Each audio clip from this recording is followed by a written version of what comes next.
Forward by Stephen R. Covey. I had the opportunity to ride the USS Santa Fe during Captain Marquet's command tour and observed firsthand the impact of his leadership approach. It had a profound impact on what I thought possible in terms of empowered and engaged workplaces. I had been training U.S. Navy officers in leadership during the dot-com era when I started hearing about something really special happening on a submarine in Hawaii. When an opportunity arose to ride the Santa Fe, I jumped at it. I embarked on Captain Marquet's submarine to see what the buzz was about. Never before had I observed such empowerment. We stood on the bridge of this multi-billion-dollar nuclear submarine in the crystal-clear waters off Lahaina, Maui, moving silently along the surface of the water. Shortly after getting underway, a young officer approached the captain and said, "Sir, I intend to take the ship down 400 feet. Captain Marquet asked about the sonar contacts and bottom depth, and then instructed this young man to give us another few minutes on the bridge before carrying out his intention. Throughout the day, people approached the captain intending to do this or to do that. The captain would sometimes ask a question or two and then say, "Very well." He reserved only the tip of the iceberg type decisions for his confirmation. The great mass of the iceberg, the other 95% of the decisions, were being made without any involvement or confirmation by the captain whatsoever. Wherever I went on the submarine, the control room, the torpedo room, even the galley where they were preparing lunch, I witnessed a dispersed intensity of operations I hadn't expected. The crew was amazingly involved, and there was a constant low-level chatter of sharing information. I can't say I actually saw the captain give an order. I asked David how he achieved this turnabout.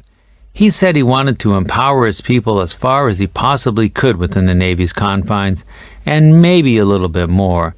There was a mischievous twinkle in his eye when he told me that.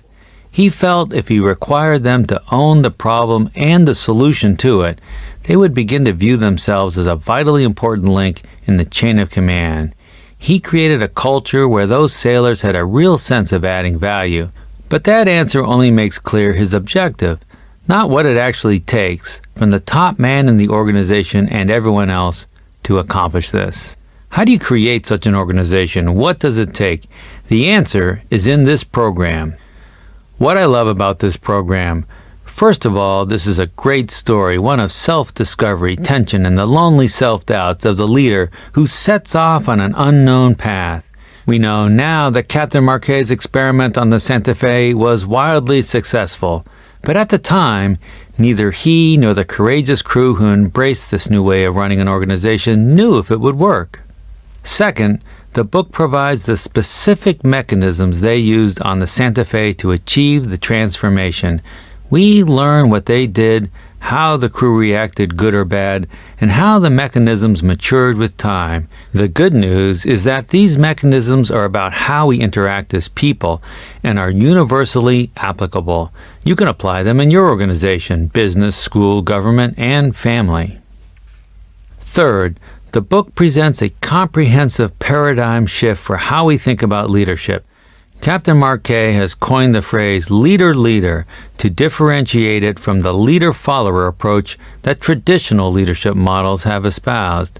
I think that laying out this distinction in such opposing terms is a good idea.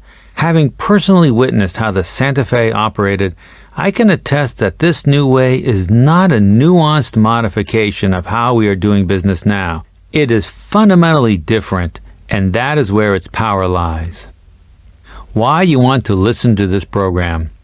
No matter where you are in your company's organization chart, you'll want to listen to this program. People at the top will learn how they can release the passion, intellect, and energy of those below them.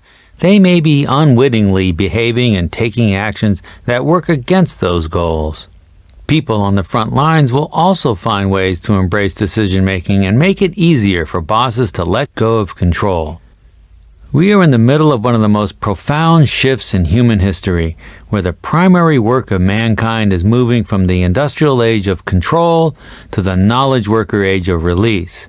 As Albert Einstein said, the significant problems we face cannot be solved at the same level of thinking we were when we created them. They certainly won't be solved by